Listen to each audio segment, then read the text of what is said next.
सभी तालियों से हमारे मुख्य आमंत्रणकर्ता का अभिवादन करेंगे। सभी से विनम्र निवेदन है।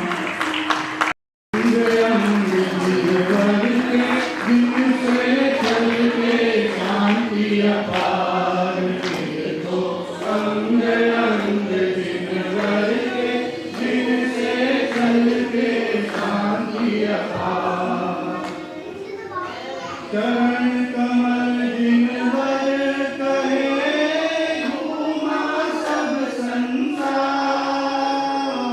चरण थोड़ा सा सुन पाई इतने बड़े बड़े विद्वान।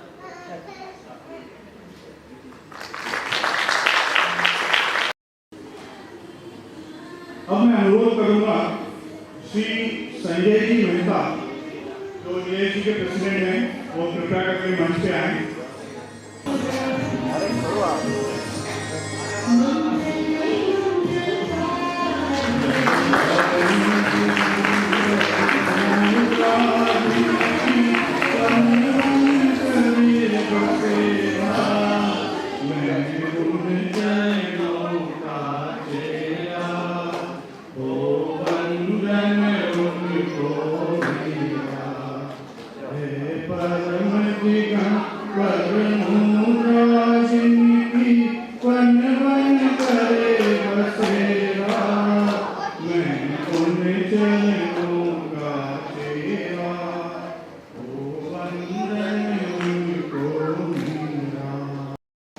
अब मैं अगली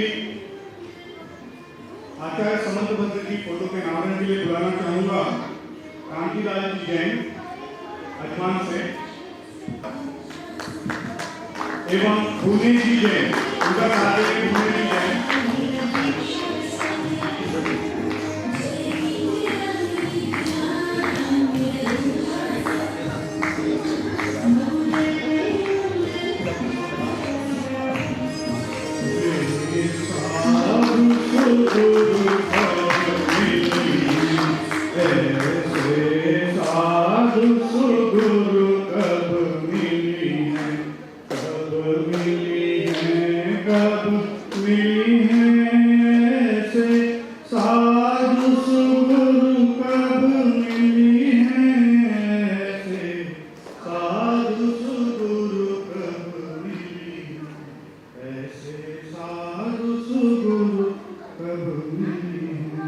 बोलो आचार्य समंतभद्र देव की जय।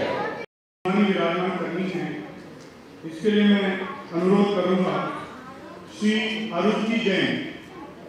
श्री अरुण जी जैन प्लीज यहाँ बता रहे हैं।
निवेदन करूंगा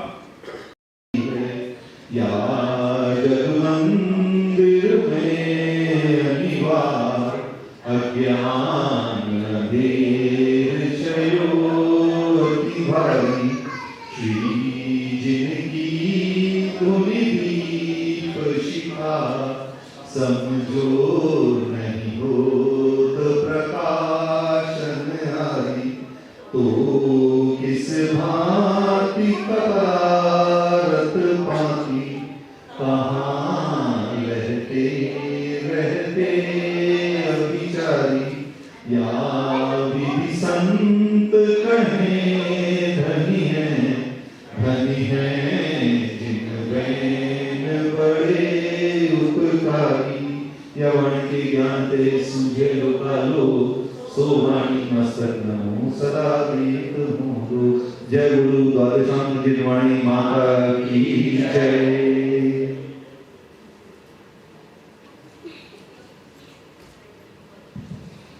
अब मैं निवेदन करूंगा कि लब्धि जैन और अव्यांश माला जपने के लिए शेष करें।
नमो अरिहन्ताणं नमो सिद्धाणं नमो आयर्याणं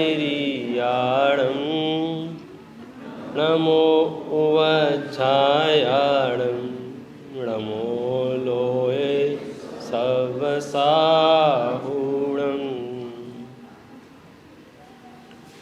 नमः श्रीवर्धमानाय निर्धूतकलिलात्मने सालोकानान्तलोकानां यद्विद्यादर्पणायते।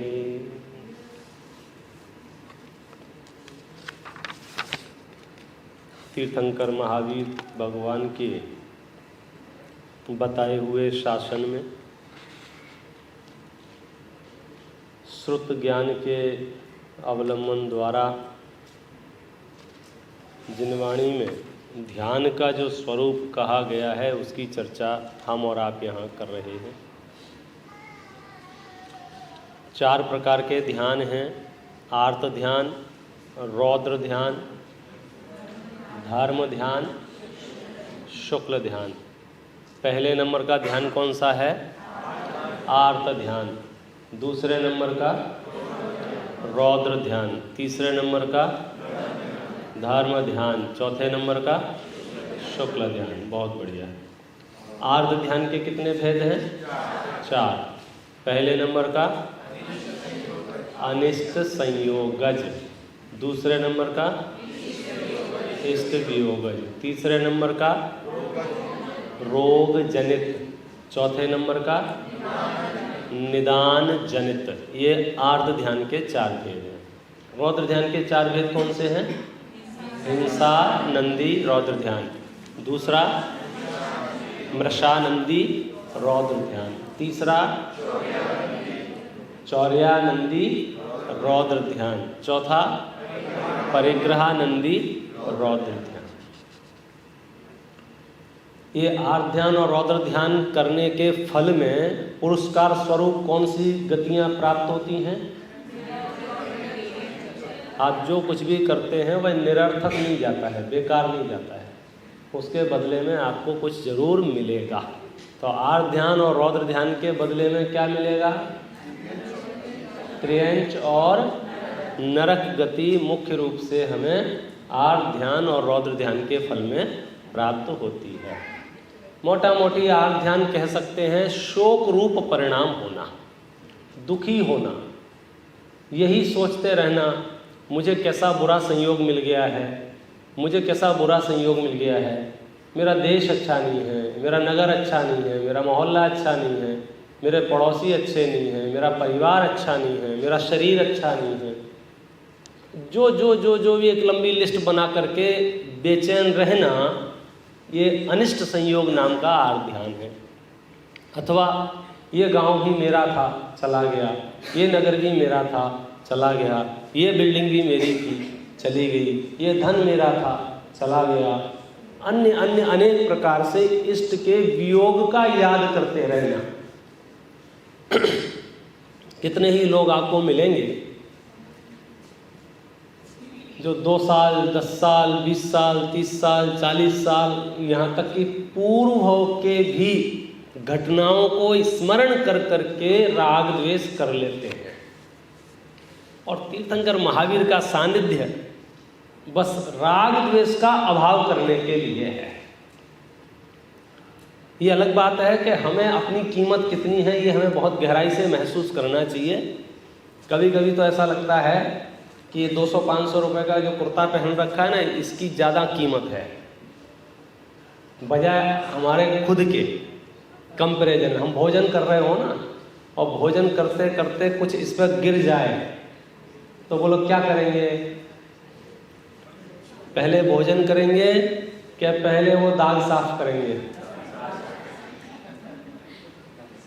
मैंने सलाह दी कि भैया इतनी बढ़िया थाली है, 1000 रुपये 2000 रुपये की थाली कहाँ जा रहा है, पहले खा लो फिर बाद में साफ कर लेना। नहीं नहीं नहीं नहीं, क्यों तत्काल क्यों साफ करते हैं? क्योंकि आप ये महसूस करते हैं, आप ये जानते हैं अभी इसको नहीं हटाया तो ये रह जाएगा। बराबर 500 रुपये के कुर्ते की चिंता आपको इतनी है कि 100 काम छोड़ के पहले दाग हटाओ, क्योंकि नहीं तो वो रह जाएगा, वस्त्र खराब हो जाएगा। क्या आत्मा में जो दाग लगते हैं स्पॉट, वो हटाए भी हैं कभी क्या नहीं हटाए हैं? हटाना चाहिए भी कि नहीं हटाना चाहिए?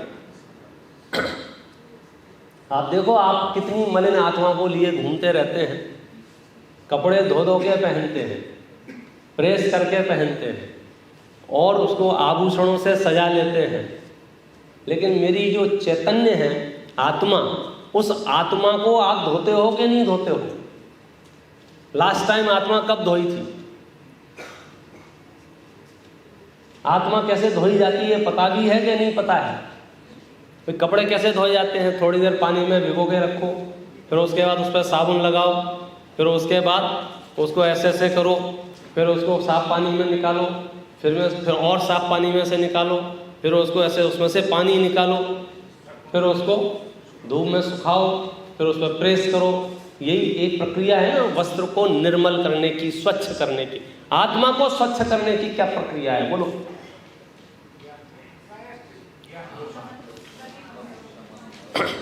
प्रथम तो तू ये निर्णय कर के आत्मा मलिन हुई भी है कि नहीं हुई है।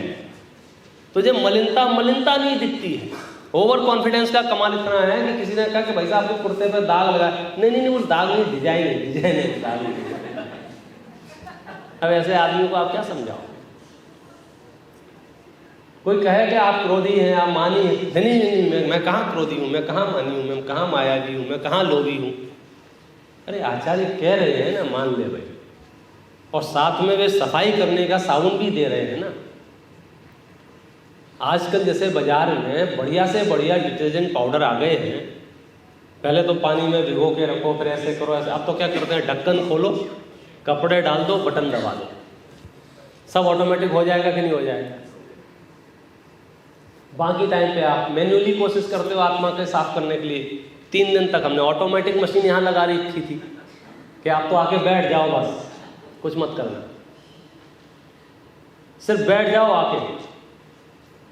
लेकिन ये महसूस होना चाहिए कि ये हटाने लायक है, पहले से पहले निर्णय होना चाहिए ये हटाने लायक है।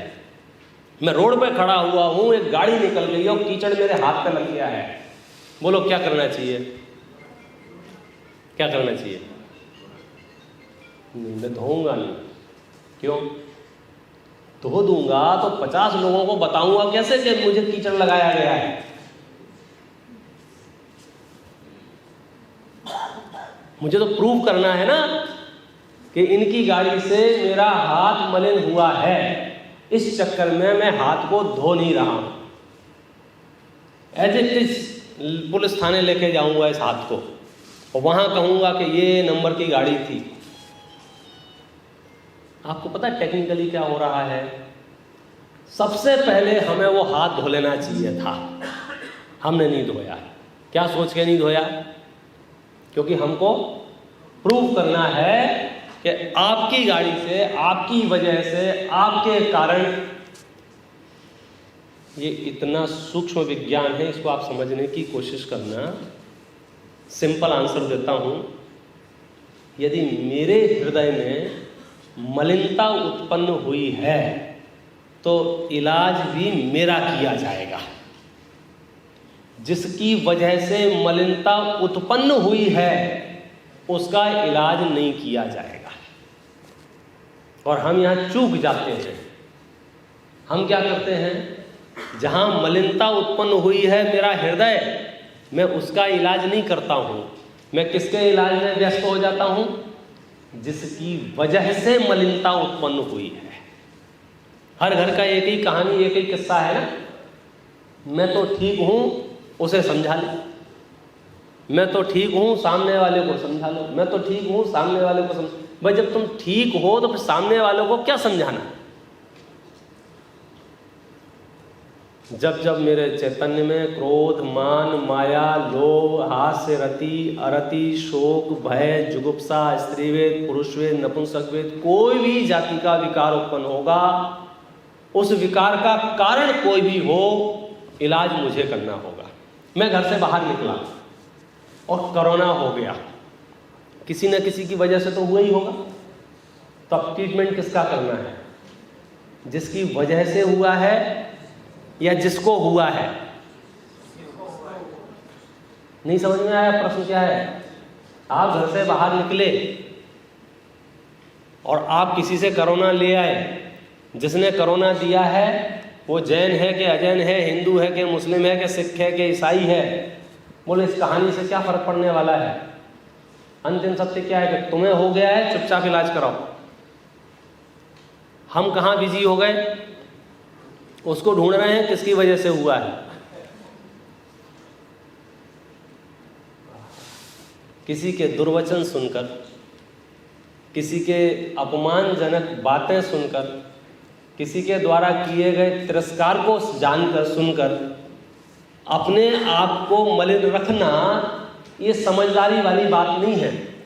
और हम ये इंतजार कर रहे हैं कि जिसने मुझे दुर्वचन कहे हैं, जब वो मेरा सम्मान करने लग जाएगा तब मैं ठीक होऊंगा। तो ये समझ लो आप कभी ठीक नहीं हो सकते। क्यों? क्योंकि आपने अपना सुख दुख, अपना रिमोट कंट्रोल दूसरे के हाथ में पकड़ा दिया। मैं सच्ची घटना बताता हूँ आपको। हम स्कूल चलाते हैं, बच्चों का छोटे पाठशाला चलाते हैं। वहाँ एक बच्चा फूट फूट के रो रहा था। भैया बहुत ऐसा लग रहा था पता नहीं इसके साथ क्या हो गया है, आंसू बह रहे हैं और फूट फूट के सिसक के रो रहा है। मैं पहुंचा उसके पास, क्या हुआ बेटा? तो उसने रोते हुए कहा, इस लड़के ने मुझे गधा बोला है। प्रॉब्लम पता चली आपको? उसने क्या बोला? रोते हुए बोला कि उसने मुझे गधा बोला है। तो मैंने उससे कहा कि तू ऐसे घूम के बता मुझे, मैं चेक तो करूं उसने जो बोला है वैसा है क्या नहीं है। उसने जो बोला है सच है कि नहीं है। तो मैंने क्या किया उससे, तू मुझे घूम के बता। तो उसने ऐसे एक राउंड ऐसे पलट के पूरा घूम दिया 360 डिग्री। मैंने पूछा घूम लिए? हाँ बेटा मैंने चेक कर लिया है और मैं ये कह रहा हूं तुम गधे नहीं हो।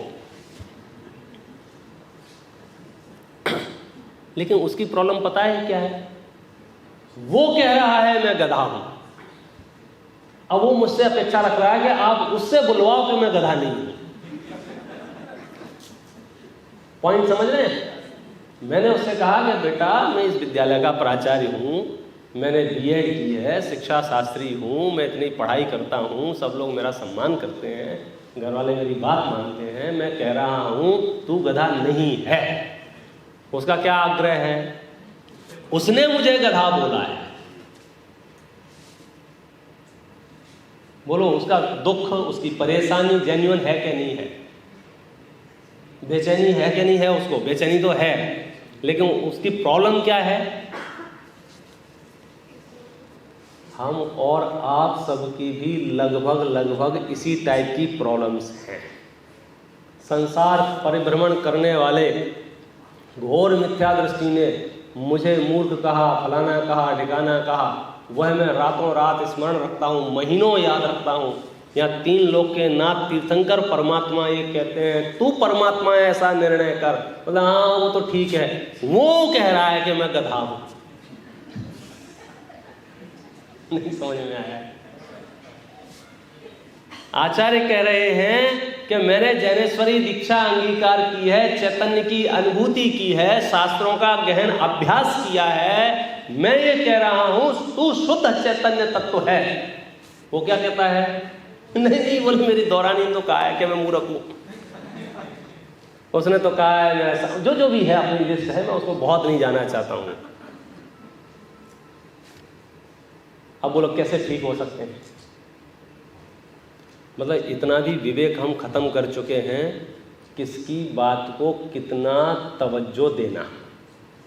मूर्ख मिथ्या दृष्टि की बातों को छाती से लगा के घूमते हैं और शास्त्रों की बातें हाँ वो तो ठीक है। हाँ अरे भाई अपनी बुद्धि को इतना निर्मल करो कि तीर्थंकर परमात्मा जो कह रहे हैं वो परम सत्य है, और ये चलते फिरते लोगों ने क्या कह दिया क्या नहीं कह दिया कुछ फर्क पड़ने वाला नहीं है। ये 10 ग्राम की अंगूठी है, समझो मेरे हाथ में पहन रखी है, बराबर है? कृपया नियत खराब मत करना, सिर्फ उदाहरण के लिए बता रहा हूं। अब आप सब मिलके इसकी निंदा करें 1-2 घंटे लगातार, तो 1-2 घंटे में ये 9.25 ग्राम की हो जाएगी। अगर वो निंदा दिन भर की जाएगी तो 9.5, और 1-2 महीने अगर लगातार इसकी निंदा की, अखबारों में छाप दिया, यहाँ के हर न्यूज़पेपर में छाप दिया ये अंगूठी बहुत बेकार है, इसका डिजाइन खराब है, इसकी क्वालिटी सब जो आपको जितना लिखना है लिख दो। बोलो ये 10 ग्राम से 9 ग्राम 8 ग्राम 7 ग्राम 6 ग्राम होगी कि नहीं होगी? यहाँ के प्रधानमंत्री, यहाँ के राष्ट्रपति, यहाँ के धनपति, यहाँ के धनवान, अरे इनकी क्या कीमत है, यहाँ के साधु संत कह दे रहे, तो ये अंगूठी 9.5 ग्राम की होगी कि नहीं होगी? इतना सा विषय आपको समझ में आ गया। दुनिया की कोई ताकत आपको दुखी नहीं कर सकती है, क्योंकि आपकी प्रॉब्लम इतनी सी है कि उसने कह दिया ये अंगूठी बेकार है। अब हमें लग रहा है इसकी वैल्यू कम हुई क्या नहीं हुई। मैं इसको आग में डाल दूं, मैं इसके टुकड़े टुकड़े कर दूं, मैं इसको चक्की में पीस दूं, बोलो इसकी वैल्यू कम होगी क्या नहीं होगी? तभी ज्ञानी लिखते हैं जो निगोद में सो ही मुझ में सो ही मोक्ष मझार, अंतर भेद कछु भी नाही, भेद गिने संसार। अब हम मूर्खों की सत्संगति कर ली है तो दिन भर आकुलता रहती है। आचार्यों के परमार्थ वचन सुन के निर्णय करें कि मेरी जो चैतन्य सत्ता है, मेरा जो स्वरूप है, किसी के कहने से तो उसमें कुछ होने जाने वाला, एक स्टेप तो आगे बढ़ो। इस बात पे तो डिस्कशन ही नहीं होना चाहिए। किस बात पे? कि उसने कह दिया है। बस इतना कंफर्म कर लो कि उसने जो कहा है वो है कि नहीं है। उस बालक ने बोला कि उसने कहा है मैं गधा हूं। मैंने उसको कहा बेटा तुम गधे नहीं हो, क्योंकि गधे के 4 पैर होते हैं, तुम्हारे 2 हैं। गधे के पूंछ होती है, तुम्हारे पूंछ नहीं है। गधे का कलर थोड़ा सा ग्रे कलर होता है, अलग टाइप का, तुम्हारा रंग अलग है। फिर वो क्या कह रहा है? उसने कहा है। बताओ क्या इलाज है? ओह, भ्रम का क्या इलाज हो सकता है? हम सब 3 लोक के नाथ सिद्ध दशा को प्राप्त करें, ऐसी सामर्थ्य रखने वाले जीव संसार परिभ्रमण करते करते ऐसे भूल गए। हमें लग रहा है कि बस ये जो जिंदगी मिली है इसमें मैं जितनी ज़्यादा से ज़्यादा सामग्रियाँ इकट्ठी करके अपने बाउंड्री में ले लूँ, बस मेरे जीवन का अंतिम लक्ष्य है। और सच्चाई ये बता रही है कि जिन्होंने यहाँ 6 खंड भी समेट लिया है, पूरी जिंदगी खपा के, उसके बावजूद भी 4 दिन बाद क्या फोन आया, प्लीज खाली करो, अगला कोई आने वाला है। आप हिंदुस्तान में गए हो, बड़े बड़े फोर्ट बने हुए किले, और लगभग हर शहर में बने हुए। विवेक जी, एक एक दीवार 10-10 फीट मोटी है, 10-10 फीट, 20-20 फीट मोटी। इंट्रोडक्शन लोगे तो बताएगा कि भाई साहब इतनी मोटी दीवार क्यों है, इसके दरवाजे क्यों ऐसे क्यों हैं, इन दरवाजों पे ऐसी नुकीली चीज़ें क्यों लगी हुई हैं। तो क्या बताएगा, सिक्योरिटी पर्पज से हैं। हाथी भी अपना सर मारे तो दीवार नहीं गिरे। दरवाजा चूंकि इतना मोटा नहीं बन सकता है, 10 फीट का लकड़ी का ही बनेगा, तो हाथी सर मारे तो उसमें नुकीली चीज़ें लगी हुई हैं, तो वो अपना सर लगा ही ना पाए, इतना प्रेशर ही ना दे पाए, नहीं तो उसको ही लगेगी। इतनी सारी सुरक्षा चौक चौबंद के बाद भी जिसने वो किला निर्माण किया था, मैं समझता हूँ अपने को 1-2 घर बनाने में जिंदगी निकल जाती है, तो किला बनाने में उसकी एक जिंदगी तो निपट ही गई होगी। कौन रह रहा है आज उसमें? चूहे, छछूंदर, छिपकली, सांप, बिच्छू। मनुष्यों पर तो बोर्ड लगे हुए हैं, नो एंट्री। क्या क्या कर रहे हैं? देखो, गृहस्थ हैं, श्रावक हैं। इसी ग्रंथ में लिखा हुआ है हमारे पास उचित धन आगम का स्रोत तो होना ही चाहिए। एक पंक्ति है इस ग्रंथ की, यदि गृहस्थ के पास 2 कौड़ी नहीं है तो वो गृहस्थ 2 कौड़ी का नहीं है, और मुनि के पास यदि 2 कौड़ी हैं तो वे मुनि 2 कौड़ी के नहीं है। इस ग्रंथ की पंक्ति है। क्या कहा? यदि गृहस्थ के पास 2 कौड़ी नहीं, 2 कौड़ी में थोड़ा धन नहीं है, तो उसका गृहस्थ जीवन नहीं चल पाएगा। वो आहार दान कैसे कराएगा मुनिराजों को? वो अपने परिवार का भरण पोषण कैसे करेगा? वह धर्म आराधना कैसे करेगा? ये जो आज अपन सत्संग में बैठे हुए हैं, यदि आपने 2-2 कौड़ियों की उदारता ना दिखाई होती तो क्या ये संभव था? ये सब तो होगा तो उदारता दिखाओगे ना।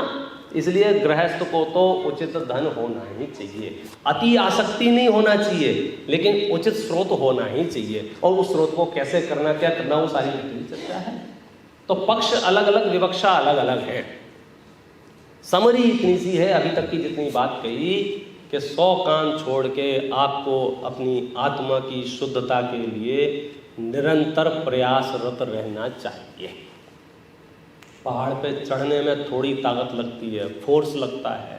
सामान्य हवाएं भी ऐसी लगती हैं, ये हवाएं मुझे गिराने के लिए चल रही हैं, और नीचे गिरने के लिए कोई थोड़ा भी पैर को यूं कर देगा ना, आप धड़ाम से नीचे आ जाए। धर्म में लगना इस काल में दुर्लभ है, धर्म श्रवण के परिणाम होना इस काल में दुर्लभ है, जिनवाणी को हाथ लगाना इस काल में दुर्लभ है।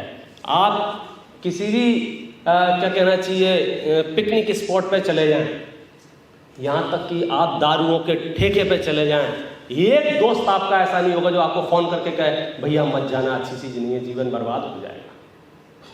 लेकिन इतना निकृष्ट काल है कि आप मंदिर जा रहे होंगे, स्वाध्याय के लिए जा रहे होंगे, शिविर के लिए जा रहे होंगे, आपको फोन आ जाएगा चले मत जाना। अरे तुम्हारी हिम्मत है तो रात्रि भोजन छुड़वाओ फोन कर करके, तुम्हारी हिम्मत है तो शराब छुड़वाओ फोन कर करके, तुम्हारी हिम्मत है तो व्यसनों से मुक्त कराओ समाज को, साधर्मियों से मुक्त कराओ, तुम्हारे पास बचेगा। लेकिन क्या करें, काल ही ऐसा है, गिरना सरल है, उठना मुश्किल है। इसलिए लोग कितना ही गिराने की कोशिश करें, आप तो ये कसम खा लो, मेरा जन्म मोक्ष जाने के लिए हुआ है। मुझे किसी से उलझना नहीं है, किसी को समझाना नहीं है, किसी से बहस करनी नहीं है, क्योंकि अगर मैंने बहस की तो मेरी फ्लाइट छूट जाएगी।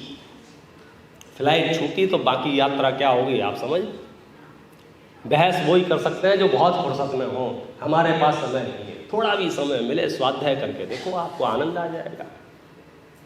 क्योंकि दुर्ध्यान यदि हम करेंगे, लोग दुर्ध्यानों के लिए क्या नहीं करते भाई साहब। कितने तरह के टोने टोटके होते हैं, नाम सुना है आपने, ये शब्द सुने हैं आपने, टोने और टोटके किए हैं कभी? सुना तो है ना, मंत्र तंत्र तो सुने हैं ना, और तरह तरह की चीजें दुनिया में चलती हैं ना, जिससे वो चाहते हैं कि या तो मेरे यहाँ खूब अपार वैभव बढ़ जाए, और कुछ लोग चाहते हैं दूसरे के यहाँ जो बढ़ गया है वो घट जाए। ये क्या है? दूसरे का मेरे पास आ जाए। अच्छा, ये भी प्लानिंग की।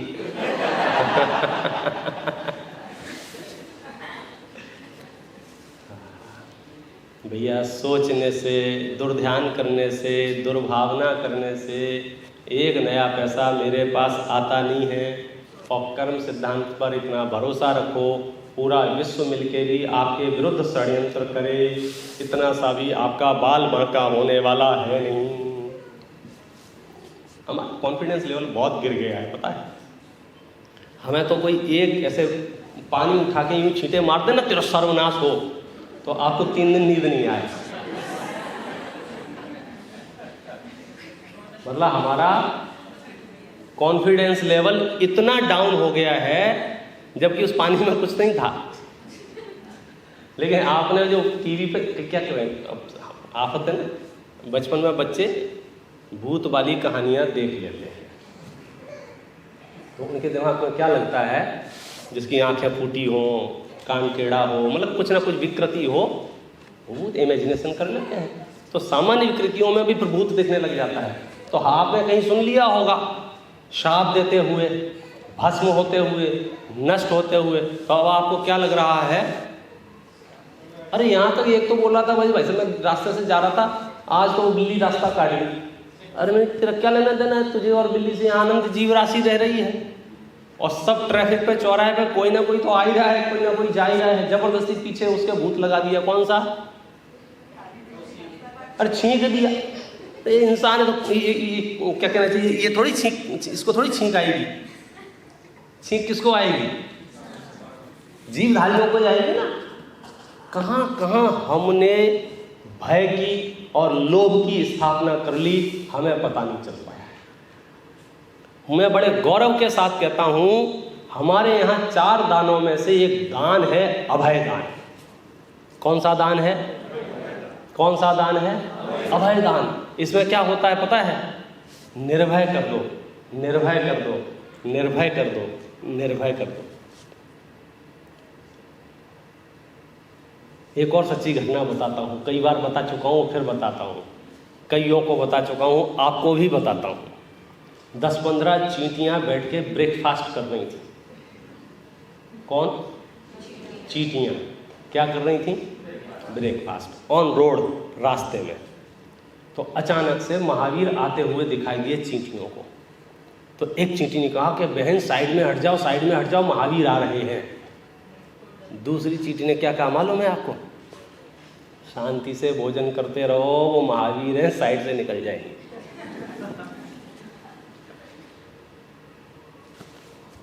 मतलब समझे इसका?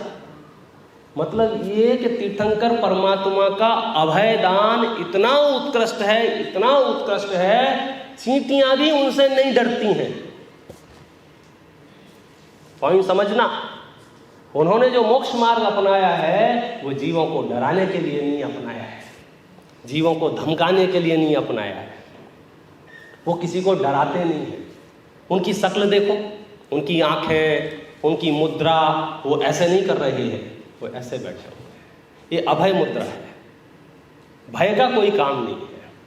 वो डर मतलब किसी को भी डराने में भरोसा नहीं रखते और डराते भी नहीं। उनकी चर्या, उनका उठना, उनका बैठना, बैठेंगे भी तो परिमार्जन करके बैठेंगे। कितनी उत्कृष्ट चर्या उनकी, डराते नहीं हैं। अच्छा, डराते तो नहीं हैं, डरते हैं कि नहीं डरते हैं?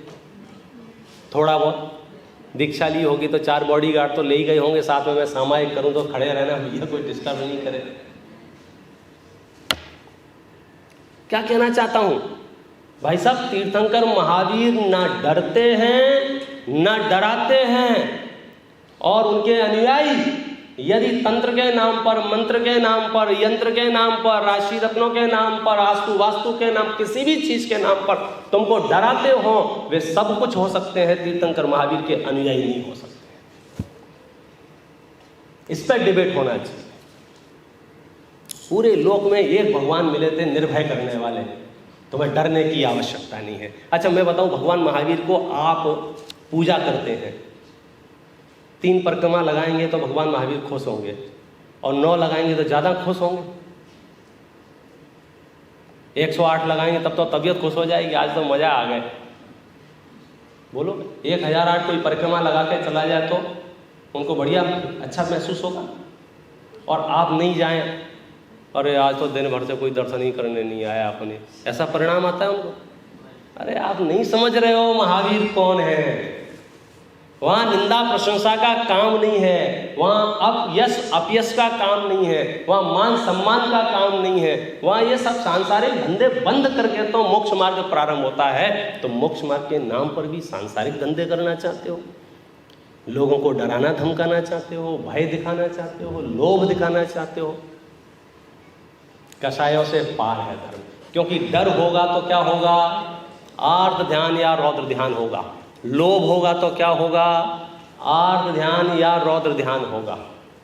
समझो, मैं भगवान के पास आया इस लोभ से कि मेरा व्यापार अच्छा चले, मेरे शरीर में रोग ना हो, इस लोभ से आया, और 2 घंटे मैंने पूजा की उनकी। तो 2 घंटे क्या किया मैंने मालूम है क्या किया? पब्लिक को दिख रहा है पूजा की, शास्त्र तो ये कह रहे हैं तुमने आर्त ध्यान किया। कौन सा आर्त ध्यान किया, नाम बताओ। परीक्षा शुरू। इनाम आ गई कि नहीं? अपनी इनाम मंगाई थी इंडिया से, अपने पार्सल आ गया है?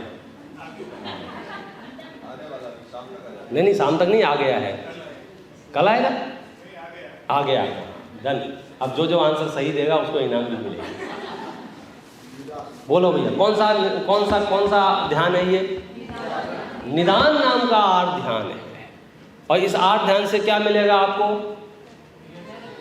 देखो, मैं और आगे की बात करता हूँ, क्या मिलेगा क्या नहीं मिलेगा, ये 10 साल बाद की बात है, 20 साल बाद की बात है, अगले भाव की बात है।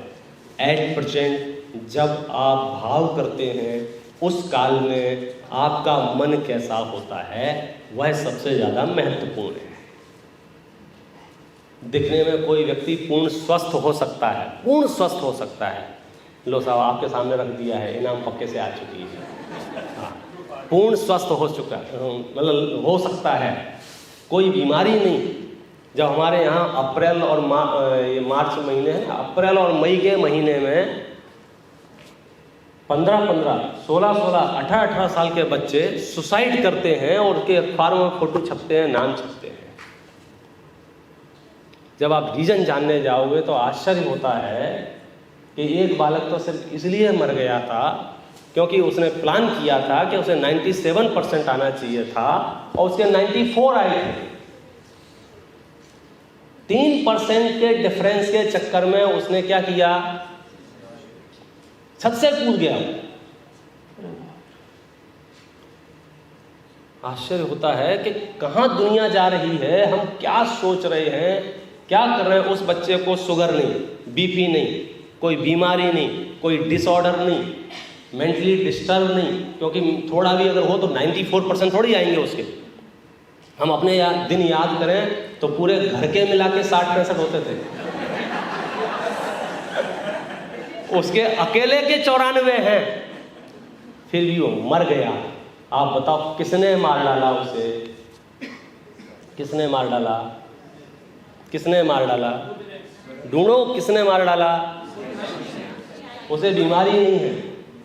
अच्छा, घर में उसके कोई गरीबी नहीं है, ऐसा नहीं है 94 आए हैं तो भूखों मरने वाला हो, कोई कहीं प्रॉब्लम नहीं है, लेकिन मरा ना, किसने मार डाला मालूम है? उसकी उस इच्छा ने उसे मार डाला जो ये कह रही थी कि ऐसा ही होना चाहिए। आप सोचो ये इच्छा कितनी खतरनाक है, कितनी खतरनाक। इस इच्छा नाम के शब्द पर पूरा ग्रंथ है आत्मानुशासन गुणभद्राचार्य स्वामी का। हर श्लोक में ये समझाने का प्रयास किया है यदि सुखी रहना चाहते हैं तो हम इच्छाओं का कैसे अभाव हो सकता है, ये सोचो बस। निर्वांछक होकर जीवन जियो, निर्वांछक होकर। क्योंकि ये आप जो है ना, जैसे लिखा रहता है ये गुटखों के पैकेट के ऊपर और दूसरी चीज़ों के ऊपर, ऐसे इच्छा के ऊपर आप लिख लो, एक एक इच्छा जानलेवा है। कितनी खतरनाक है इच्छा। अच्छा, ये तो मैंने बालक का उदाहरण दिया है, और भी ऐसे हजारों लोग हो सकते हैं जो मर रहे हैं या मार रहे हैं। उसके बेस में क्या है? खतरनाक है ये इच्छा, खतरनाक। कितनी खतरनाक है मालूम है? इसकी कमियां ढूंढते हैं तो वो बातें नहीं बताऊंगा जो आपको पता है। एक तो ये पता है कि इच्छा इसलिए बेकार है, कल एक बच्चा बता भी रहा था कि इच्छा इसलिए बेकार होती है क्योंकि एक पूरी होती है 10 पैदा हो जाती हैं, 10 पूरी होती हैं 20 पैदा हो जाती हैं, इसलिए इच्छा बुरी चीज है। बराबर है? हम यहाँ 2 कदम आगे की बात बता रहे हैं। इच्छा उत्पन्न होना माने दुख की शुरुआत, इसमें तो कोई दो राय नहीं, इसमें तो कोई सोचने मतलब ज़्यादा दिमाग लगाने की जरूरत नहीं। कोई भी आपको इच्छा उत्पन्न हुई है माने दुख शुरू हो गया, और ये दुख कब तक रहेगा? जब तक वो इच्छा पूरी नहीं हो जाएगी। अच्छा, इच्छा पूरी हो जाएगी तो सुख शुरू हो जाएगा। इच्छा पूरी नहीं होगी तब तक तो दुख है, इच्छा पूरी हो जाएगा तो सुख शुरू हो जाएगा। मैं यहाँ इस प्रकरण के हिसाब से कहूँ तो आप ध्यान रखना, इच्छा पूरी नहीं होगी तब तक आर्त ध्यान चलेगा, और इच्छा पूरी हो जाएगी रौद्र ध्यान शुरू हो जाएगा। जिन जिन की इच्छाएं पूरी नहीं हो रही हैं वे आर्त ध्यान में रहेंगे, मर के त्रेंच ही बन पाएंगे, और जिनकी इच्छाएं पूरी हो रही हैं वे रौद्र ध्यान में चले जाएंगे, मर के नरक जाएंगे। 2 कदम आगे की बात है भाई साहब। क्यों? पाप के उदय में एक बार कदाचित जीव को ये भाव आता है कि मैं क्या करूं जिससे संसार से छूट जाऊं, लेकिन जिनका पुण्य का उदय चल रहा हो, 4-6 गाड़ियां हो गई हों, 2-4 बंगले हो गए हों, इनको तो ऐसा नशा चढ़ता है कि सीधे वेंटिलेटर पे याद आता है, और यार सम्यक दर्शन तो रह ही गया। और फिर फ़ोन करते हैं उनके परिवार वाले, पंडित जी आके दे जाओ, और पंडित जी जाते भी हैं, लेकिन जब तक पहुंचते हैं तो ऐसा लगता है कि हम जो कह रहे हैं ये जो सुन भी रहा है कि नहीं सुन रहा है। मतलब उस हालत में आज हमारी बेहतरीन परिस्थिति है, हम आज सम्यक दर्शन ले लें और समस्त इच्छाओं का अभाव करके जीवन जिए। फिर आप देखो, अब आपके मन में प्रश्न अनेक उत्पन्न हो सकते होंगे, क्या गृहस्थ जीवन संभव है बिना इच्छा के? व्यापार संभव है बिना इच्छा के? परिवार चलाना संभव है बिना इच्छा के? है संभव कि नहीं है? अब अभी हाँ, कोरोना में क्या किया? कोरोना में तो धंधे बंद करवा दिए थे आपने। यहाँ तो बात ये चल रही है, क्या मैं बिना इच्छाओं के जी सकता हूँ क्या? गृहस्थों की बात चल रहा हूँ, मुनराजों की बात नहीं चल रही है, वे तो है ही निर्वांछक। हम गृहस्थ निर्वांछक रह सकते हैं क्या नहीं रह सकते हैं? अब ये जैन दर्शन की गहराइयों में जाना पड़ेगा। कल जैसे 100 रुपए को धारण की बात चल रही थी ना, चोरी का पाप, तो ऐसे 6 खंड के रहते हुए भी हम ये गीत गाए हैं, भरत जी घर ही में बैरागी, भरत जी घर ही में बैरागी। और भी बड़ा कन्फ्यूजन मामला है हमारा। तो क्या वो है, हम एक जगह गए थे प्रवचन करने के लिए, तो प्रवचन के उपरांत एक सज्जन उठे, विद्वान थे, स्वाध्यायी थे, सब चीज़ें थे। बाद में उन्होंने कहा कि पंडित जी आपने बातें तो बहुत बढ़िया कहीं, आप थोड़ा आचरण में भी ले आओ। तो मैंने पूछा भैया इसका मतलब बताओ क्या है। बोले जब इतनी बढ़िया बढ़िया बातें करते हो तो दीक्षा क्यों नहीं ले लेते हो। मैंने आइडिया तो बहुत अच्छा है, और हम तो दिन रात भावना भी यही भाते हैं कि वह अवसर, वह परिस्थिति कब बनेगी कि मैं जैनेश्वरी दीक्षा अंगीकार करके मोक्ष मार्ग का साक्षात अनुसरण करूंगा। तो फिर देरी किस बात की है? बोलो भैया, किस बात की देरी है? किस बात की देरी है? किस बात की देरी है? उस मार्ग पर चलने के लिए जो सम्यक प्रतीति होना चाहिए, जो श्रद्धान का सम्यकपना होना चाहिए, जो ज्ञान का सम्यकपना होना चाहिए, फिर उसमें जो आचरण का सम्यकपना होता है, उसका आनंद, उसकी सुगंधी कुछ अद्भुत होती है। रत्नत्रय का नाम मोक्ष मार्ग है ना, किसी एक का नाम मोक्ष मार्ग, तीनों की एकता का नाम मोक्ष मार्ग है ना। और सुनो, समंत भद्राचार्य रत्नकंड श्रावकाचार्य में कह रहे हैं कि ये मोक्ष मार्ग गृहस्थ अवस्था से प्रारंभ हो जाता है, पूर्णता मुनि अवस्था में होती है, फल अरहंत अवस्था है, लेकिन शुरुआत घर में हो जाती है। मतलब आप ये ना कहो अभी तो हमारा घर है, परिवार है, दुकान है, मकान है, रुपया है, नहीं भाई साहब, आप तत्व ज्ञान को गहराइयों से समझो। 6 खंड में रहेगा, एक अखंड आत्मा में रहेगी, और आप उस अखंड आत्मा से अपनापन रखेंगे। 6 खंड एक प्रारब्ध है, आएगा और चला जाएगा। आप अपने घर से यहाँ तक आए, कितनी बिल्डिंग आई रास्ते में, कितने नाले आए, कितनी डस्टबिन आई, कितने इंसान आए, कितने एनिमल आए, कुछ फर्क पड़ा आपको? फर्क पड़ा? एक आध होगा यहाँ जिसको फर्क पड़ा होगा, ये वाली और बिल्डिंग ले लेता हूँ मैं।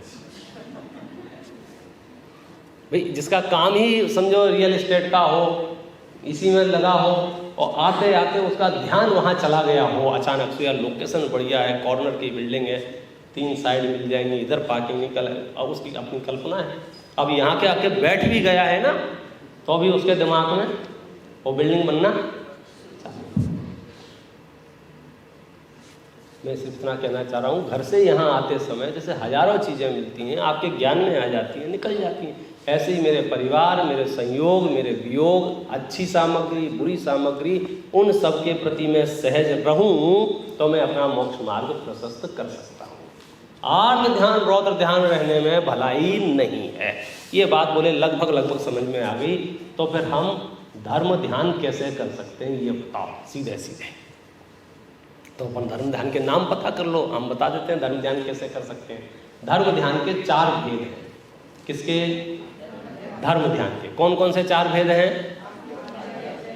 आज्ञा विचय पहला नंबर का धर्म ध्यान है। क्या बोला? आज्ञा विचय। क्या बोला? आज्ञा विचय। दूसरे नंबर का कौन सा है? अपाय विचय। दूसरे नंबर का कौन सा है? अपाय विचय। तीसरे नंबर का कौन सा है? विपाक विचय। तीसरे नंबर का कौन सा है? विपाक विचय। और चौथे नंबर का कौन सा है? संस्थान विचय। देखो, कोई भी शब्द पहली बार सुनते हैं तो कठिन लग सकता है, लेकिन विश्वास मानो कठिन नहीं है। असली शिविर तो अब शुरू हो रही है, क्योंकि ध्यान की बात थी ना, और हम तो उस ध्यान को ही समझना चाहते थे जिस ध्यान से हमारा भला होगा। ये जो अभी तक आपने समझाया है वे तो बुरे ध्यान हैं, उन ध्यानों से हमारा भला नहीं हो रहा है। और समझाया भी इसलिए था कि कीचड़ को कीचड़ तो मानो। अपने परिणामों में जब भी ऐसा आए कि आर ध्यान है कि रौद्र ध्यान है, तो आपको भाव आना चाहिए छोड़ने लायक ध्यान है। गंदगी आपके हाथ में लग जाती है तो आपको क्या लगता है? तुरंत ऐसे ऐसे करते होगे, और ऐसे ऐसे अगर वो गंदगी नीचे ना गिरे तो क्या करते हो? हाथ से। फिर भी ना जाए तो फिर पानी से। फिर भी ना जाए तो साबुन से। और फिर भी ना जाए तो पत्थर पे रगड़ रगड़। जिस तिस प्रकार से आप उस गंदगी को दूर कर देना चाहते हो, फिर आप अपनी आत्मा के प्रति इतनी सजगता क्यों नहीं लाते हैं कि जाने अनजाने में जो क्रोध, मान, माया, लोभ, हास्य, रति, अरति आदि विकार मेरी आत्मा में उत्पन्न हुए हैं, मैं उन्हें ऐसे झटकार के अलग कर दूं। झटकार के अलग ना हो तो थोड़ा सा रगड़ के अलग कर दूं, मतलब कुछ पढ़ लूँ, भक्तांबर पढ़ लूँ, पाठ पढ़ लूँ, आलोचना पाठ पढ़ लूँ, वैराग्य भावना पढ़ लूँ, उससे भी काम ना चले तो कि चलो मंदिर में 3 लोग के नाथ के सामने जाके बैठ जाऊँ, उससे भी काम ना चले तो शास्त्रों की मूल गाथाएं पढ़ पढ़ के उसका अर्थ विचार करके चैतन्य में चलो, फिर आप देखेंगे कहाँ गया क्रोध, ढूंढे नहीं मिलेगा भाई साहब। हमारी प्रॉब्लम ये है कि पंडित जी वैसे सब ठीक रहता है, शकल देखते हैं तो गुस्सा आने लगती है। आप समझ गए? और तत्व ज्ञान की समझ आपको थोड़ी भी विकसित हो जाए, आप विश्वास मानिए, कोई आपके सर पे परमाणु रख के भी परीक्षण करेगा तो आपको गुस्सा नहीं आएगी, क्योंकि आपको ये बात मालूम होगी, निज आयु क्षय से मरण हो, यह बात जिनवर ने कही, तुम मार कैसे सकोगे जब आयु हर सकते नहीं। लेकिन हम सब डरे हुए हैं ना, कर्म सिद्धांत पता नहीं है। ऐसा लगता है आज मरे के कल मरे, ऐसा लगता है आज लुटे के कल लुटे, ऐसा लगता है ऐसा नहीं हो जाए, ऐसा नहीं हो जाए, ऐसा नहीं हो जाए। यहाँ क्या कह रहे हैं, धर्म ध्यान अगर शुरू करना है, सबसे पहले परिस्थितियों के हवाले छोड़ दो, और उन लोगों की बिल्कुल बात नहीं करोगे किनकी जो आपके क्लासमेट हैं, क्योंकि वो आपको चढ़ाने पैदा हुए हैं। बच्चे क्या करते हैं, दूर बैठ के ऐसे ऐसे करते हैं, ऐसे ऐसे करते हैं और तरह तरह से, और दूर बैठा बच्चा क्या कहता है, मम्मी ये मुझे चिढ़ा रहा है। मम्मी क्या कहती है, क्या करें, हमको ले दे के यही समझाना पड़ता है कि बेटा हम जितना चिढ़ेंगे लोग उतना चिढ़ाएंगे। तो हमें यदि विकारों पे विजय प्राप्त करनी है तो दूसरों की तरफ तो देखना बंद कर देना, हम तो धर्म ध्यान में रहें। तो धर्म ध्यान में कैसे रहें, धर्म ध्यान होते कौन कौन से हैं, नाम हमने सीख लिए 4, कौन कौन से नाम, आज्ञा विचय, बोलो सब, आज्ञा विचय पहले नंबर का, दूसरे नंबर का, तीसरे नंबर का, चौथे नंबर का, आपको तो सब पता है। अच्छा पीछे आ रहा है नकल चल गई, हमारे सेंटर में नकल चल गई, कोई बात नहीं, हमें तो अपने सेंटर की वो बना के रखनी है ना रिपोर्ट अच्छी, तो हम तो नकल करा के भी पास कराएंगे। आप सबको पास किए बिना नहीं छोड़ेंगे। सच कह रहा हूँ, अपने जीवन भर के दुर्लभ प्रसंगों में से प्रसंग मानना कि केवली परमात्मा की वाणी हमको सुनने को मिल रही है। 4 प्रकार के ध्यान है। पहले नंबर का आज्ञा विचय, इसका सामान्य अर्थ है 3 लोक के नाथ जिनेंद्र परमात्मा की जो आज्ञा है, जो उनका उपदेश है, मैं उसे वैसा का वैसा उस पर श्रद्धा करूं, ये आज्ञा विचय है। ध्यान रखना, पालन परिस्थिति अनुसार होता है, भरोसा पूरा होता है। पूर्ण विश्वास है मुझे जिनवाणी और मोक्ष मार्ग पर, लेकिन पालन कैसा होगा, यथाशक्ति शब्द का उपयोग है शास्त्रों में, जिसकी जैसी सामर्थ्य है, जिसकी अणुव्रत की सामर्थ्य है वो अणुव्रत लेता है, महाव्रत की सामर्थ्य महाव्रत लेता है। दूसरे नंबर का ध्यान है अपाय विचय। अपाय माने कि जो मिथ्यात्वादी रागद्वेष आदि विकारी भाव हैं उनका नाश कैसे हो, इस बात का चिंतन करना, वो अपाय विचय नाम का धर्म ध्यान है। आज्ञा विचय में क्या होगा, जिनेंद्र परमात्मा की क्या आज्ञा है ये मैं पता करूं, कैसे मैं मोक्ष में जा सकता हूं, कैसे जा सकता हूं, मतलब साधक चीज क्या है वो आज्ञा विचय है, और बाधक चीज क्या थी उसका अभाव करना है, वह अपाय विचय है। तीसरे नंबर का धर्म ध्यान है विपाक विचय। विपाक शब्द का अर्थ होता है पकना, फल देना। तो ये जो परिस्थितियां बन रही हैं, कल तक तो सब ठीक था, अचानक से आज मेरा हाथ कट गया, अचानक से पैर अलग हो गया, नहीं भी अलग हुआ है, हिल नहीं रहा है, अथवा रुक नहीं रहा है, हिलता ही जा रहा है। ऐसी अनेक तरह की परिस्थितियां शरीर और संयोगों में उत्पन्न होती हैं। ये किस कर्म के उदय से हुई है, किस कर्म के फल में जीव मनुष्य होता है, किस कर्म के फल में नरक जाता है, किस कर्म के फल में देव होता है, किस कर्म के अभाव करने से मोक्ष होता है। इस तरह से कर्म और कर्म फल का विचार करना, चिंतन करना, ये विपाक विचय नाम का धर्म ध्यान है। चौथे नंबर का धर्म ध्यान है संस्थान विचय। संस्थान माने होता है आकार। तो ये जो 3 लोक है उसका स्वरूप कैसा है, मध्य लोक का स्वरूप कैसा है, अधोलोक का स्वरूप कैसा है, ऊर्ध्वलोक का स्वरूप कैसा है, स्वर्गों के निवास कैसे बने हुए हैं, ढाई द्वीप में क्या क्या है, जम्बू द्वीप में क्या क्या है, भरत क्षेत्र में क्या क्या है, इस तरह से उसके संस्थान का विचार करना 3 लोक का, उसका नाम है संस्थान विचय नाम का धर्म ध्यान। अब आप पता है इतनी देर से क्या सोच रहे हो? ध्यान के शिविर में आए थे, सोचा था ये सांसें लेंगे, सांसें छुड़वाएंगे और फिर थोड़ी तेज कर देंगे, फिर थोड़ी कम कर देंगे, फिर कहेंगे अपना पूरा ध्यान पेट पे ले जाओ, पीठ पे ले जाओ, माथे पे ले जाओ, फिर कहेंगे खड़े हो जाओ, फिर कहेंगे लेट जाओ, बढ़िया ठंडी हवा चलेगी, ठंडा पानी पिएंगे लास्ट में और कहेंगे मजा आ गया। अभी तक तो वो सब बातें आई नहीं अपने यहाँ। ध्यान में ये सब बातें नहीं आई। ध्यान में क्या बात आई? एक वो ध्यान है जो नरक त्रेंच ले जाएगा, एक वो ध्यान है जो स्वर्ग मोक्ष ले जाएगा। अब बात अपन कर रहे हैं अच्छे ध्यान की। तो अच्छे ध्यान के भी 4 भेद किए। कौन कौन से?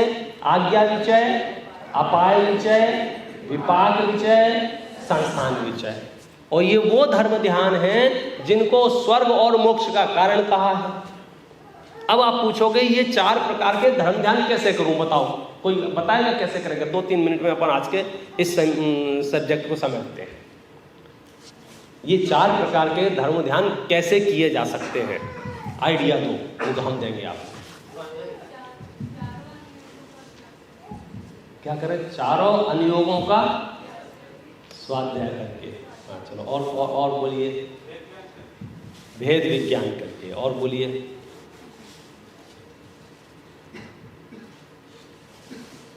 बोलो भैया कैसे करें धर्म ध्यान? नाम तो पता चल गया धर्म ध्यान का। आज्ञा विचय ना, अच्छा एक से बात कर लो, एक साथ आपको डर गए हो ना, छोड़ो। आज्ञा विचय नाम का धर्म ध्यान कैसे कर सकते हैं? तो प्रश्न ये है कि भैया आज्ञा हमको पता हो भगवान की क्या है, तब तो हम उस आज्ञा पर विचार करेंगे। आज प्रवचन में जो कुछ भी कहा गया है उस पर सोचना दुबई वालों से निवेदन है। लेकिन कितने लोग सोच पाएंगे? जो प्रवचन में आए होंगे या ऑनलाइन जो सुन रहे हैं, वो जो सुन ही नहीं रहे हैं वो प्रवचन में आए हुए विषय का चिंतन कर सकते हैं क्या नहीं कर सकते हैं?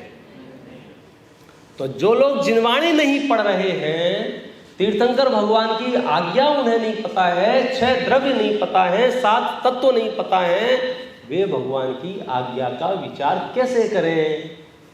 वे हो सकता है कहीं सुनी आज्ञा का विचार कर सकते हैं। कहीं सुनी आज्ञा माने स्वयं ने तो शास्त्रों का अभ्यास नहीं किया है, लेकिन उनके किसी गुरु ने, उनके किसी हितैषी ने शास्त्र की कुछ बातें बता दी हैं, उन बातों को सोचते रहते हैं, वो उसका छोटा सा पार्ट है। माने आज्ञा विचय नाम का धर्म ध्यान अच्छे से करना है, उसका पहला स्टेप है जिनवाणी पढ़ो। अपाय विचय नाम का धर्म ध्यान करना है तो क्या करें? मिथ्यात्व, राग, द्वेष का अभाव कैसे हो, ये प्लान करना है। और ये प्लान कहाँ किया है? जिनवाणी में किया है। तो जवाब क्या आया? जिनवाणी का अभ्यास करो तो आपको अपाय विचय नाम का धर्म ध्यान भी होगा। तीसरे नंबर का धर्म ध्यान कौन सा है? विपाक विचय। ज्ञानावरणी कर्म में क्या होता है, दर्शनावरणी में क्या होता है, अंतराय में क्या, आयु में क्या, नाम में क्या, गोत्र में क्या, वेदिनी में क्या, साता में क्या, असाता में क्या, नरक में क्या, त्रियंश में क्या, ये सब जानना हो, ये सब चिंतन करना हो तो क्या करना पड़ेगा? जिनवाणी पढ़नी पड़ेगी, क्योंकि जिनवाणी में उसकी चर्चा है। चौथे नंबर का धर्म ध्यान है कौन सा? संस्थान विचय। हमें ये पता करना हो नरक में क्या वातावरण है, वहाँ ठंडी है कि गर्मी है, टेम्परेचर क्या है, स्वर्ग की क्या स्थिति है, विमान की स्पीड कितनी होती है, देवता कहाँ तक गमन कर सकते हैं, मनुष्य कहाँ तक जा सकते हैं, ढाई द्वीप का क्या स्वरूप है, जम्बू द्वीप का, जो भी है सारे प्रश्न, उनके उत्तर कैसे मिलेंगे? क्या करेंगे? जिनवाणी के अभ्यास से, क्योंकि जिनवाणी में ये सब वर्णन है। अब सुनो ध्यान से, क्या सार निकला कि चारों प्रकार के धर्म ध्यान करने का एक ही उपाय है। क्या? जिनवाणी, जिनवाणी, जिनवाणी, स्वाध्याय, स्वाध्याय, स्वाध्याय, स्वाध्याय, स्वाध्याय, स्वाध्याय, स्वाध्याय, स्वाध्याय, स्वाध्याय, स्वाध्याय, स्वाध्याय, स्वाध्याय, स्वाध्याय, स्वाध्याय, स्वाध्याय। आप बोलो, बताओ। आज्ञा विचय करना है, स्वाध्याय, विपाक विचय, स्वाध्याय, संस्थान विचय, स्वाध्याय। तो सर्व ध्यानों का एक आधार है ना, स्वाध्याय। और हमें यूं लगता है पढ़ने से क्या होगा, बस पढ़ते ही रहो, पढ़ाते रहो, पन्ने पलटते रहो। भाई साहब, इस तरह से श्रुत ज्ञान का अभिनय असाधना ना करो। ये तीर्थंकर परमात्मा की वाणी है, इसको पढ़ना ही अपने आप में धर्म ध्यान है। क्यों? जिन शब्दों को हम पढ़ते हैं, जिन शब्दों का उच्चारण करते हैं, जिन शब्दों से परिचय प्राप्त करते हैं, हम उनके अर्थ का विचार करते हैं। और जिसका अर्थ का विचार करते हैं तो उसमें निर्णय करते हैं, और जब अंदर से निर्णय हो जाता है ऐसा ही है, उस अवस्था का नाम सम्यक दर्शन है। फिर वो सम्यक दृष्टि मोक्ष मार्ग में, जंगलों में, वन खंडादि में निर्वस्त्र होकर बैठ जाता है। फिर उसे चेर शीतों से डर नहीं लगता है, क्योंकि उसे पता है निज आयु क्षय से मरण हो। मोक्ष मार्ग पकड़ में आ रहा है आपको? तो आप प्राथमिक स्तर पर जो भी ध्यान प्रेमी लोग हों, वे कृपया करके पढ़ाई शुरू कर दे रहे हैं। आप दिन भर में अगर एक पन्ना भी शास्त्र का पढ़ेंगे, मैं गारंटी दे रहा हूं कोई ना कोई प्रकार का ध्यान आपको हो जाएगा। लेकिन आपको तो क्या लग रहा है, उसका क्या हुआ, वो जो यूं करके बैठते हैं। सुनो, जब आप शास्त्रों का गहराई से अभ्यास करेंगे, तत्वों का श्रद्धान होगा, आपका बॉडी पोस्चर भी नॉर्मल होगा, आपका मानसिक स्तर भी सामान्य होगा, आपका विचारधारा, आपकी सोच, आपके थॉट प्रोसेस में वो उन्नति हो जाएगी कि आप चाह के भी क्रोध मान माया लोभ नहीं कर पाएंगे। और क्रोध मान माया लोभ जब नहीं होगा तो क्षमा होगी, मार्दव होगा, आर्जव होगा, शौच सत्य संयम तप त्याग होगा। उसी का नाम धर्म ध्यान है। वो जो आप देखते हैं मुनराजों को पद्मासन लगा करके, खड़गासन लगा के ध्यान करना, वो अवस्था में भी मुनराज बैठ के क्या करते हैं कि आत्मा में जाने की कोशिश और आत्मा में जाते हैं। तो आत्मा में तो अल्पकाल रह पाते हैं, आत्मा से बाहर आके क्या करते हैं कि वे भी आज्ञा विचय, अपाय विचय, विपाक विचय, संस्थान विचय करते हैं। मतलब वे भी तत्व विचार करते हैं, तत्व चिंतन करते हैं। स्वाध्याय जरूरी नहीं है सामने शास्त्र हो और पंक्ति पंक्ति पढ़े तभी हो। यूं आप से बैठ के तत्व सात होते हैं, जीव, अजीव, आश्रव, बंध, संवर, निर्जरा, मोक्ष, मैं जीव तत्व हूँ, ये पुद्गलादि रचनाएं हैं, ऐसा चिंतन करना भी स्वाध्याय ही है। शास्त्रों में भेद विज्ञान के कारणों का चिंतन करना स्वाध्याय ही है। मतलब धर्म ध्यान करने के लिए एक वाक्य में कहें तो आप स्वाध्याय शुरू कर दो, आपको धर्म ध्यान शुरू हो जाएगा। और सुनो, ये तो समय की अपनी मर्यादाएं हैं, इसकी इन डेप्थ टेक्निकल एक एक चार्ट बना के मैं आपको समझा सकता हूँ कि जब आप जिनवाणी लेके बैठेंगे ना, आर्द्र ध्यान, रौद्र ध्यान तुरंत डाउन हो जाएंगे। और जब सच में पढ़ने लग जाएंगे और अर्थ समझ में आने लग जाएगा तो कहाँ चले जाएंगे पता नहीं चलेगा। तो आर्द्र ध्यान, रौद्र ध्यान चले जाएंगे, धर्म ध्यान आ जाएगा। और धर्म ध्यान आने से क्या होगा? यथार्थ श्रद्धान ज्ञान आपके जीवन में शुरू होगा। यही मोक्ष मार्ग है। ग्रंथ हैं, रायण सार, उसमें पंक्ति है, अध्ययनमेव ध्यानम, अध्ययन ही ध्यान है। क्या लिखा है शास्त्रों में? आप अध्ययन की मजाक बनाने की कोशिश कर रहे हो, आपको लगता है बस पढ़ते रहो पढ़ते रहो। पढ़ना ध्यान है, क्योंकि हम जो पढ़ रहे हैं वो केवली परमात्मा की वाणी है। पूरे विश्व से उपयोग हटकर एक आत्मा पे उपयोग आ जाता है, और जब आत्मा में उपयोग आता है तो निराकुलता का जन्म होता है। अब इसका प्रायोगिक रूप क्या होगा, 2 गाथाओं के आश्रय से अंतिम सत्र में अपन चलाएंगे कि हमारा आत्मा में हम कैसे रह सकते हैं, और जब आत्मा में ना रह पाए तब हम क्या करें, क्या सोचें। हम शास्त्र भी हमारे पास ना हो, हम अकेले हों, एकांत में हों, हॉस्पिटलाइज हों, विमान में उड़ रहे हों, खाली बैठे हों, उस समय भी हम कैसे ध्यान कर सकते हैं, अक्षरों का कैसे ध्यान कर सकते हैं, मंत्रों का कैसे ध्यान कर सकते हैं, इसकी चर्चा अपन नेक्स्ट सत्र में करेंगे। ओम नमः शिवाय। बहुत अच्छा भाई साहब का उद्बोधन रहा। मुझे लगता है आज जो श्रोता वर्ग है वो आज निर्भय फील कर रहे होंगे, क्योंकि ना भगवान महावीर ने किसी को डराया और ना भगवान महावीर किसी से किसी विषय पर मैं थोड़े से प्रश्न बने हैं क्या जो भी कोई उनके उत्तर देगा के लिए कौन सा उदाहरण दिया था जो ब्रेकफास्ट कर रहे हैं, थोड़ा सा हिंट देता हूँ। निर्भय होने के लिए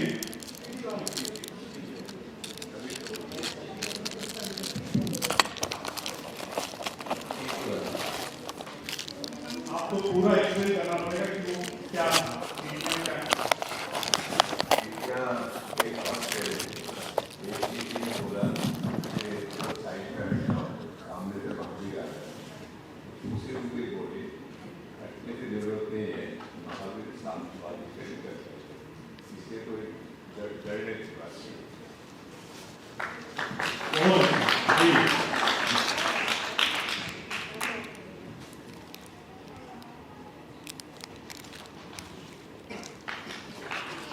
दूसरा क्वेश्चन है, 94% लेने के बाद भी उस स्टूडेंट को किसने मारा? सारे किचन एक बार में खत्म। बहुत बढ़िया। आइए, इच्छा ने उस स्टूडेंट को मारा क्योंकि उसकी इच्छा बढ़ती जा रही थी कि मुझे इतना स्कोर करना है, इतना स्कोर करना है, और वही उसके लिए घातक साबित हुआ। इसलिए इच्छा का निरोध हम सभी को करना चाहिए। अगला प्रश्न है, आज्ञा विषय में हमें क्या ध्यान करना चाहिए? जिनेंद्र भगवान की आज्ञा का और उनके द्वारा कहे गए वाक्यों को बार बार स्मरण करना चाहिए।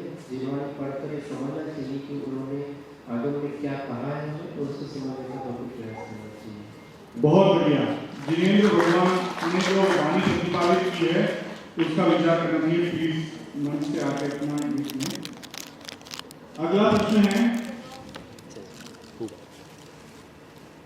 अपाय विषय में हमें क्या विचार करना चाहिए? मिथ्यात्व, राग आदि विचारों का नाश कैसे करें, उसके लिए हमें स्वाध्याय करके जिनवाणी को समझना चाहिए। बहुत बढ़िया। मिथ्यात्व, राग, द्वेष आदि का विचार करना चाहिए और उसके निवारण का उपाय करना चाहिए। आइए गिफ्ट दी।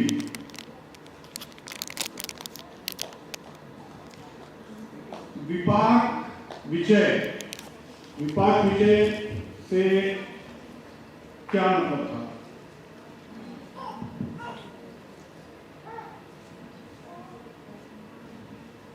विपाक विषय में हमारे ज्ञानावली, दर्शनावली आदि कर्मों के बारे में विचार करना चाहिए। जैसे पंडित जी ने एग्जाम्पल दिया था कि अगर आपका हाथ कटा है तो किस कर्म की वजह से वो कटा है, ऐसा विचार करना चाहिए, पता लगना। बहुत बढ़िया, बहुत बढ़िया। कर्म और उसका फल, इसके बारे में विचार करना चाहिए। आइए, और अंतिम प्रश्न है, मुझे लग रहा है सभी को ये प्रश्न बहुत आसान लग रहे हैं क्योंकि मैं सीक्वेंस नहीं ले रहा हूँ।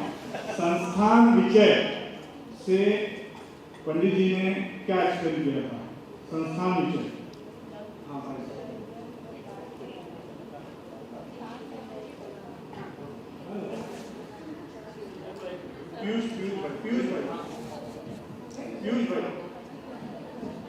संस्थान विषय से पंडित जी ने बताया था कि वो था, जिससे हमें पता चले कि नरक कैसे होते हैं, संस्थान के बारे में। हाँ, संस्थान मतलब 3 लोगों के बारे में विचार करना चाहिए, उनकी क्या क्या व्यवस्था है उसके बारे में करनी। बहुत बहुत सही जवाब। आइए, तो इसी के साथ हमारा प्रथम उद्बोधन पंडित श्री विपी शास्त्री के माध्यम से हुआ। अब मैं निवेदन करूंगा कि